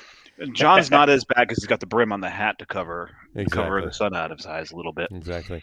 Oh, God, it was brutal hot and humid up there. And Gene just said, how many hours does this podcast run? So, until we're done, Gene. Until we're done. All right. Gene's about Gene's what? He's probably only 4 beers in right now. I'm sure he's at least at most that. So, well, it's 8:15, maybe. Time for one more. I'm not sure. Yeah, exactly, Mason's 2 beers in. Mm-hmm. Oreo's 1 beer in. Yes, that would be the bulldog and the cat. Bulldog and the cat, exactly. All right, let's do our top threes. Oh yes, we have those. We do our top threes. Here we go. All right, tonight's top 3 list. The reason we do top threes, and we say this every show, is because the top 10 list would take too long, right? Yeah. And it's 3 because we pay homage to 1933, repeal prohibition. So it's 3s. There we go. So top 3 list tonight is top 3 favorite Maine breweries. And we made a little caveat after we posted the show. Top 3 favorite Maine breweries not named Allagash. Because that would be on everyone's list. Because that would be on we do not make the guests adhere to our caveats. No, absolutely. So if John, if one of your top three is Allagash, by all means have at it. But Allagash would be on mine and Dave's, and we're leaving it off to do another three. So yeah, because let's face it, when it comes to great craft beer coming out of Maine, they were the OGs. Sure, absolutely. Amazing. It's so good. So, agreed. And I'm sure it has a little bit to do with the water. Just possibly. They would explain why there's so much great beer in Maine, New Hampshire, and Vermont. You would think.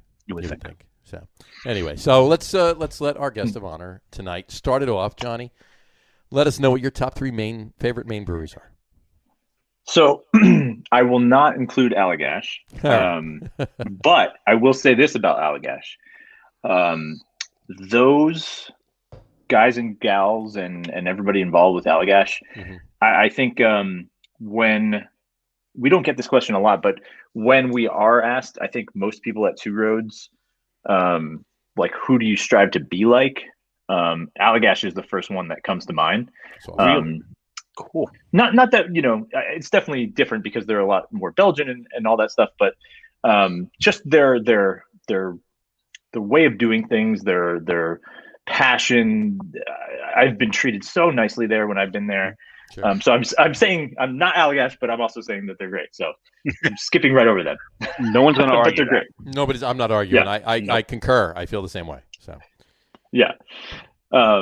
So Dave and I were taking the ones care that of I will there. Yeah, it's. I mean, they're fantastic. They're just amazing. And I think the more that Two Roads can be like them in every way, it's good. And so they've got a good business model.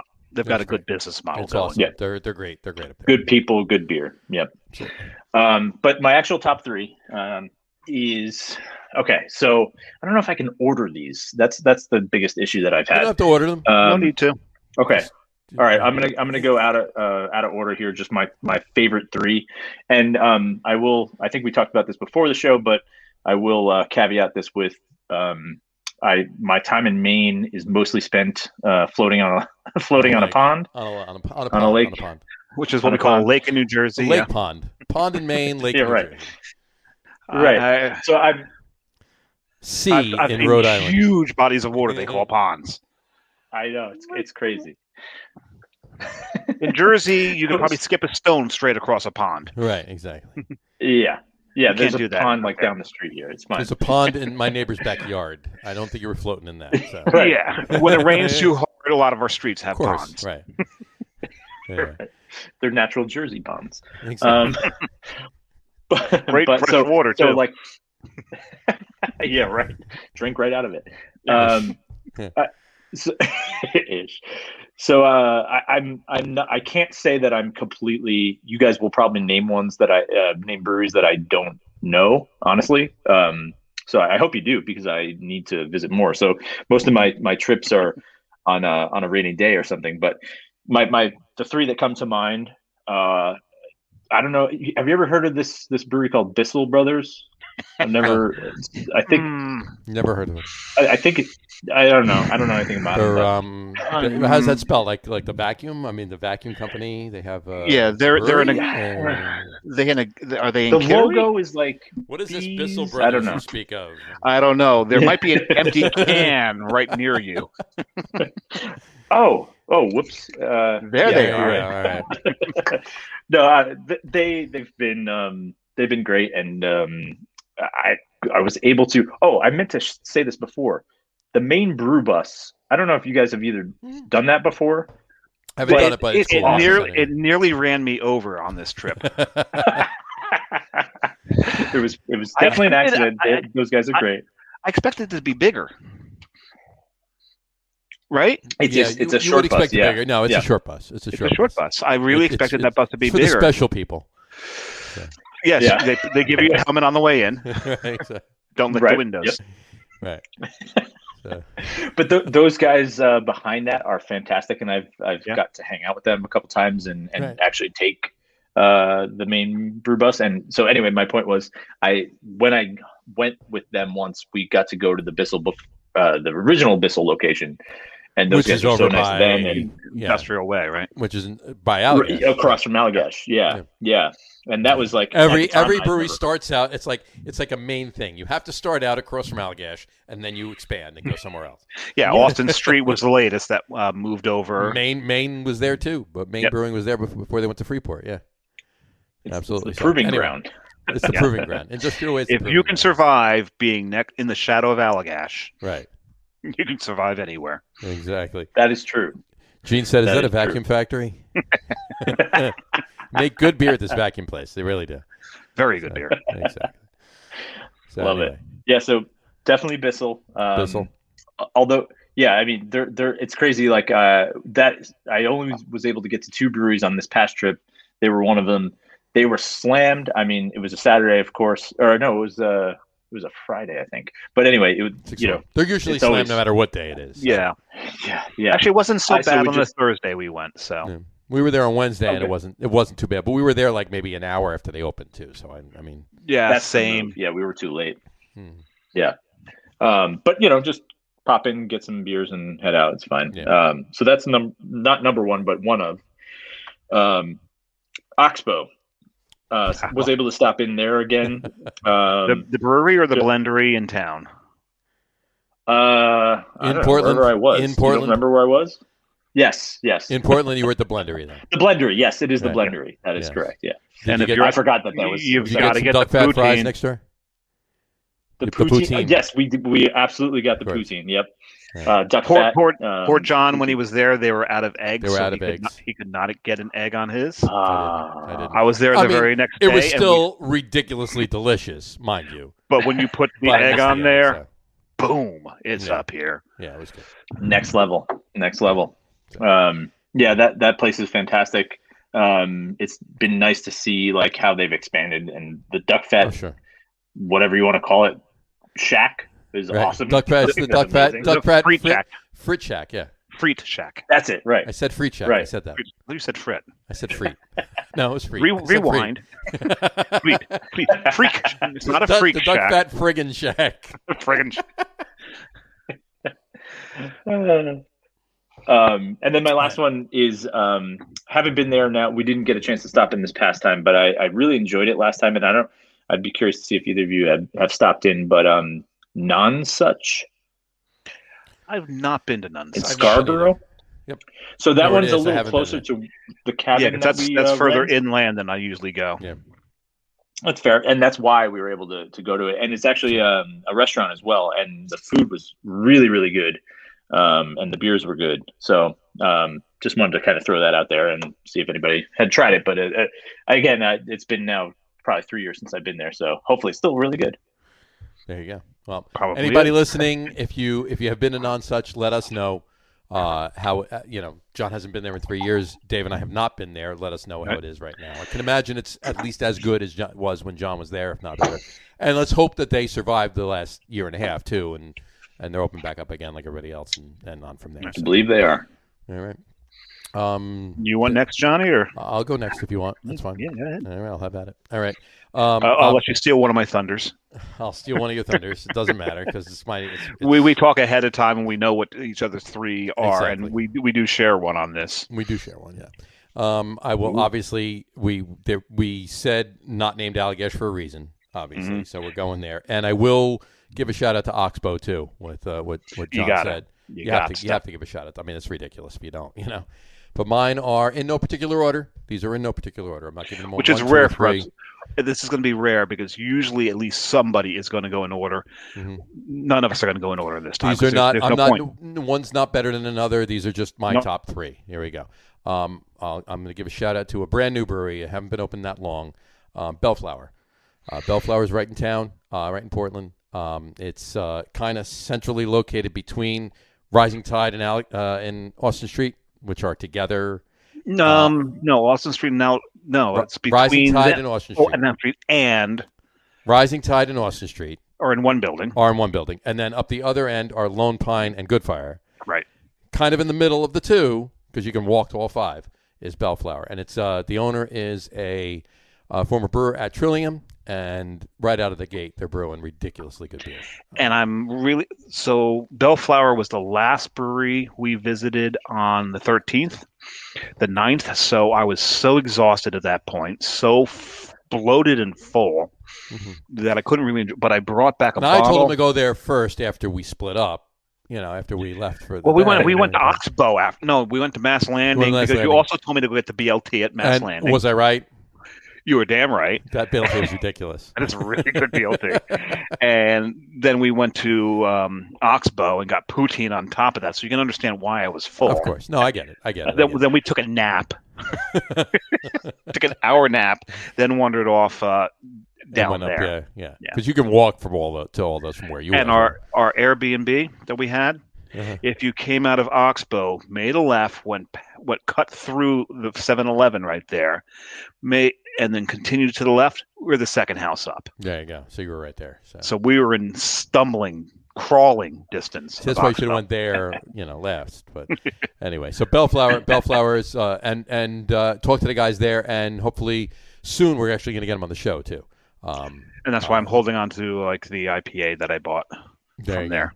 Because I got a bottle and an IPA because I wanted to give them a fair chance because I don't think I couldn't taste anything at that point. You were yeah, it wasn't working for you at that point. So, but these guys, the beers I had, and I had several while I was there. Actually, I had probably 6 of them while I was there, but several. They were spot on. They were so good. They were just kudos to them, and hopefully they come on the show soon, and we'll pay them the proper homage. But that way, my beer hasn't faded by then. There you go. So Bellflower Brewing in Portland. Another one, and again, these are not in any particular order. Definitive. Definitive was the second brewery that Dave and I had hit actually on Friday. They're just brewing, and they're the styles they definitely ranged. I mean, obviously they're doing great New England IPAs. They were sours. They were kind of heavy on the milkshakes. Milkshakes, but didn't get a bunch of them. I had one, I think. Yeah. Well, I hit both locations. You did. You only hit the one. I hit the Kittery. Yeah. But yeah, they're brewing great beer over there. Another brewery over by Allagash that's killing it. But now they did something different though, because the building that Bissell started in, that Maine started in, that Austin Street started in, that's still there. Battery's still there. Foundation's still there. Battery Steel, though, used to only have the back side. Now they have the whole side. Now they've got right across. Exactly. They've got the front side, and they're all the way across. Right. But but Definitive opened an entirely different building. Mm-hmm. So that's something new for them over there. So, and rather than relocating when they got bigger, they just opened up another location. Right. Exactly. Case in point. And my third, and again in no particular order, 1, 2, or 3, it doesn't matter. Bunker Brewing, all three in Portland. And Dave will tell you something when he goes. I'll let him speak it. But Bunker Brewing is just brewing ridiculously good beer. We mentioned Jesse before from Interborough. Jesse and Interborough are like almost on a somewhat regular basis brewing collabs with Bunker Brewing up in Portland. And a lot of their beers are so spot on. The first beer I had when I walked in there last Friday, and it's not the first time I was there. I've been there a bunch before, but was their Kolsch, and their Kolsch was just ridiculous. Oh God, that thing! And it's the German word for sunshine, isn't it? Yes. Yeah. Right. Yeah. I'll look it up. I'll check it while you talk, but. In any event, and then there was another beer there that is probably one of the best of that particular style brewed in this country, as far as I'm concerned. And John's going to pass the baton to my top 3. I'm going to pass the baton to Samurai's top 3. Go for it. Because this is the one we share. We definitely share this one. Bunker. And we want to try to get them on the show, because the first question I want to ask them is, you are 5 minutes away from Bissell. Yeah, they're literally around the corner. They're on the other side of the highway from Bissell. Yep. And, because when you look at their ratings on Untapped, it's so unfair. They are so much better than their ratings. And the beer that John's talking about is called The Machine. The Machine is a Czech-style Pilsner. This has got to be with apologies to so many other lager and Pilsner heavy breweries like The Source, like Sylvaticus that I'm wearing here. Sure. the machine is, I think, the greatest Pilsner that I've ever had in this country. I've never known anyone to have drank that and not gone, holy shit, this is fantastic. Right. It really is a fantastic beer. They really know what they're doing there. Yeah, John said the Kolsch, which is new. They didn't do a Kolsch before. Yeah. The Kolsch is fantastic. Everything that I've had from there, they're not. If you go there and expect to get a fantastic any IPA, you're not going to. Mm-hmm. That's not their jam. Their jam are these lagers, these Kolsches. Anything in the lager style, they are amazing at. So they are definitely on my list. Another one, and they're kind of saison heavy. And John's not been there. It's Odd Alewives.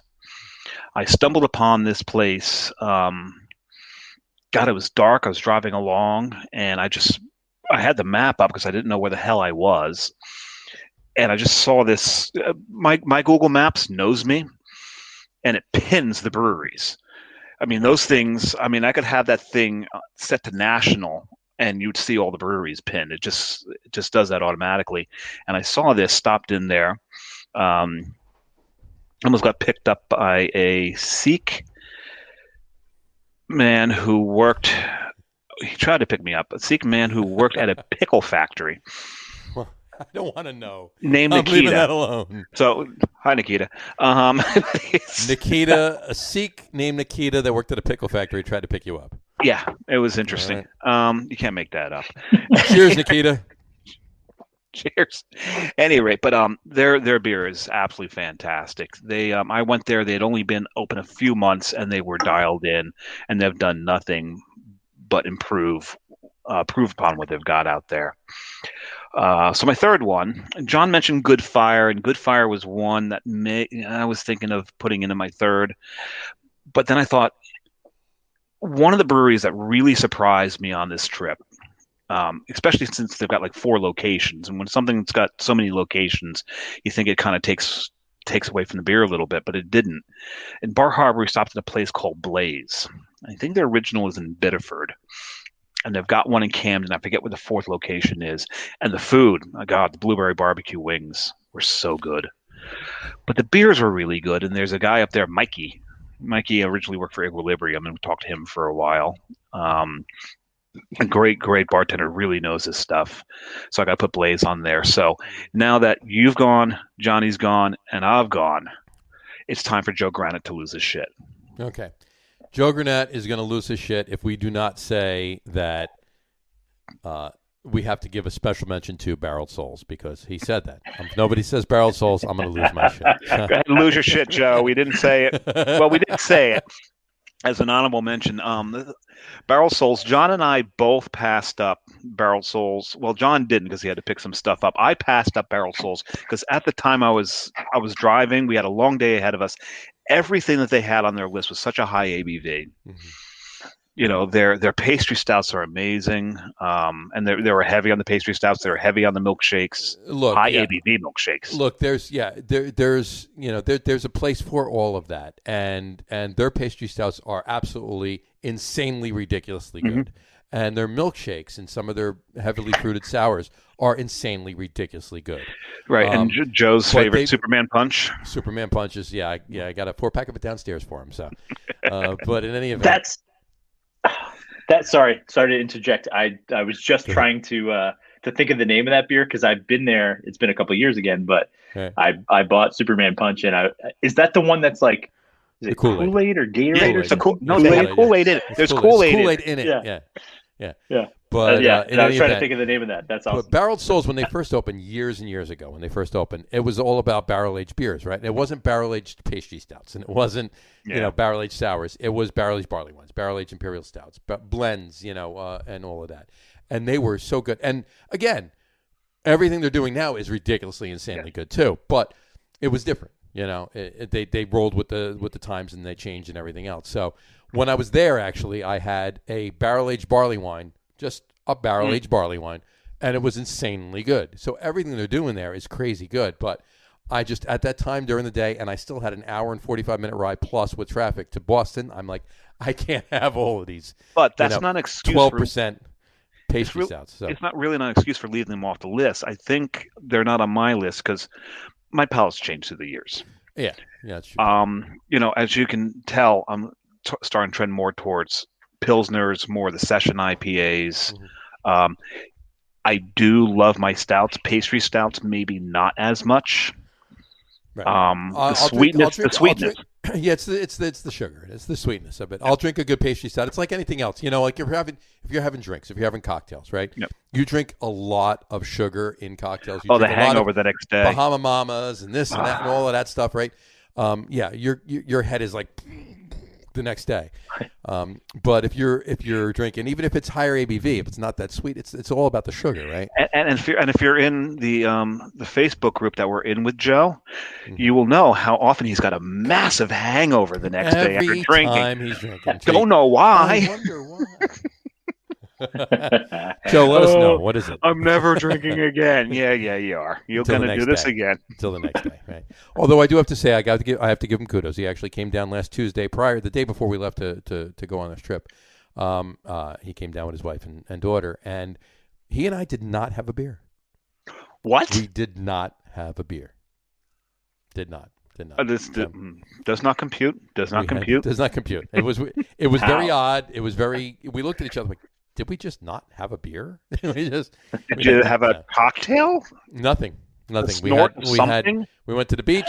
We went to the beach. We had sandwiches and we had water. That was it. And Joe says this conversation has taken a turn. At Joe's expense. So at Joe's expense. So in any event, but it was interesting. But getting back to the Maine breweries though, it's Dave. I think you hit the nail on the head. That's why we did not have a drink, by the way. Joe was hungover. I didn't want to say it. I let him say it. There you go. Takes a big man to admit it. Absolutely. So anyway, but Maine beers, yeah. I mean, all of these breweries. Big man with a big beard. Well, not anymore. We cut it off. Oh, it's gone. Yeah. Oh. Yeah. It is gone. His wife finally put her foot down? No, I think his daughter put her foot down, actually. More power. I think his daughter pulled his beard down, actually, too much. So. but in any event, so it was the trip was great. I had a great time. Dave had a great time. Maine is a great place for beer. You can't go wrong in most places you go to. You really can't. I can give you a list of those you can go wrong at. Yeah, but it's a short list, though. Very, very short list. As I said, there's this one brewery where you get a free dose of diacetyl with every pour. Mm-hmm. Ooh. And they don't even even have to add it. No, it's right already there. In there. It's already there. And I think they have about 9 or 10 locations. So diacetyl for everybody. There you go. So, they just have a butter dish. If you like butterscotch, you're in. Just go there. That's but in any event, cool. What's John? What's coming up on the horizon? The short horizon, if you will, event-wise, even for Two Roads. Here in Jersey, we have two different. We're doing Two Roads Tuesdays, TWO, of course, with the Tuesday. Of course. Right now, it's the second Tuesday of the month at Revolution in Morristown, if you're anywhere near Morristown. Oh, great burgers. You are. Yeah, I am. And that's why we're doing it. I recommend the Revolution Burger. Of course. Please, yeah. Come have the Revolution Burger and then have some Two Roads beer. So that's kind of the next one in the line, and that's a monthly event every second Tuesday. That's not too shabby. It's not too shabby. There you go. So, and any events that are there any beer fests or anything else that you guys are attending that are coming up? And there haven't been many. There have been a few that have started up again, but there haven't been many that have been announced. AC Beer Fest was the main one, which was awesome. That was like kind of like a weird reunion of sorts. Sure. No. Even though it was outside and stuff. We had John Henderson on the show maybe 3 weeks before the event. It was actually the first AC Beer Fest that I haven't ever gone to. Out of all of the AC Beer Fests, it's the first one. And I still have not been to one. And Dave still has not been to any. So sounds like you should go together. Yeah. Well, arm in arm. Together. Just be happy. Just be happy that the one picture that I put up of John and I before was at Vagabond at like 3 p.m. prior to the first session of Friday night, because I think there were a few pictures at about 4 a.m. at Firewaters on Saturday night with the donkey. Not good pictures. Oh no, not good pictures. My makeup was all running. It was. His stockings were just. It was bad. John's wig was askew. Disarray was askew. It was just bad. So, but in any event, that's AC for you. That's AC for you, absolutely. So, but the donkey looked good. Absolutely, sure. But in any event, all right. So nothing else on the horizon as far as that goes. Just the beers coming out. You got the fall seasonals on the way. Yep. Cool. That's awesome. And, we'll have some the fun things that I can't really talk about are going to be Area 2 related. I mean, there's a bunch of stuff, but those will be coming sooner than later. Well, give a shout out to when they can find out about it and where they can find out about it. Tell everybody. Yeah.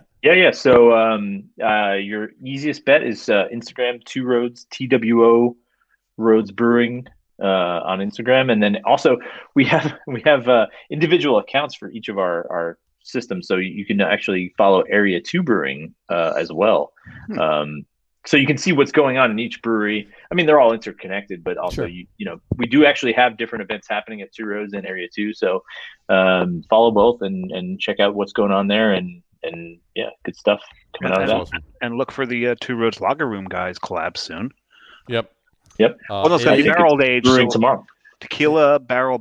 It's going to be a while. So it is what it is. It's going to be a passion fruit, Persian lime, Goza, barrel aged in tequila barrels. So look for that maybe next May, June, somewhere in there. Sure. Yeah, Cinco. We'll do Cinco. We'll do Cinco de Mayo with it. Absolutely. There you go. Perfect. So awesome. All right. Well, thank you so much for coming on the show. It's been great. Thank you guys. This is awesome. Yeah, this has been great. Yeah, it's been a great show. One of the better ones. It's been awesome. Thanks. Stick around. Don't go anywhere. We're going to talk to you after we're done. We'll just wrap up the show for today. We want to thank everyone for watching, and for those of you just listening to the audio podcast, thanks for listening. Don't forget to visit our website, www.lagerroom.com. That's LAGERROOM.com. And please remember, like us and follow us on all of our social media. That's Facebook, Twitter, Instagram, and our YouTube channel. All of them are at The Lager Room. Remember, we go live with the video podcast on both Facebook and YouTube every Tuesday night at 6:30. And for those of you that want to just listen to the audio podcast, you could do so on Apple Podcasts, Spotify, TuneIn, Stitcher, and Google Podcasts. And if you haven't done so already, please subscribe to one or more of those feeds, and you will never miss a show. Again, thanks for following along with us. Is the Google thing new? Google thing's about a month old now. Okay. They've been saying it. Did I not catch it last time? Probably not. Okay. It depends on how much you drank. I'm not sure. In any event. But yeah, please follow us, and those of you will never miss a show. Again, thanks for following along with us. Have a great weekend. John, again, thanks for coming on with us. We really appreciate it. It's been a great show. Thank you, guys. And we will talk to you soon, guys. Drink a lot of beer. Enjoy it, but drink responsibly, and we'll talk to you soon. Take care, guys. Cheers. They found him face down in his waffles, maple syrup dripping from his fake rug. Who did he see when he heard who was there? Now it seems that he's shit out of luck. This little penny went to market. This little piggy stayed home. This little piggy's eating corned beef in the back of a Ford Pinto.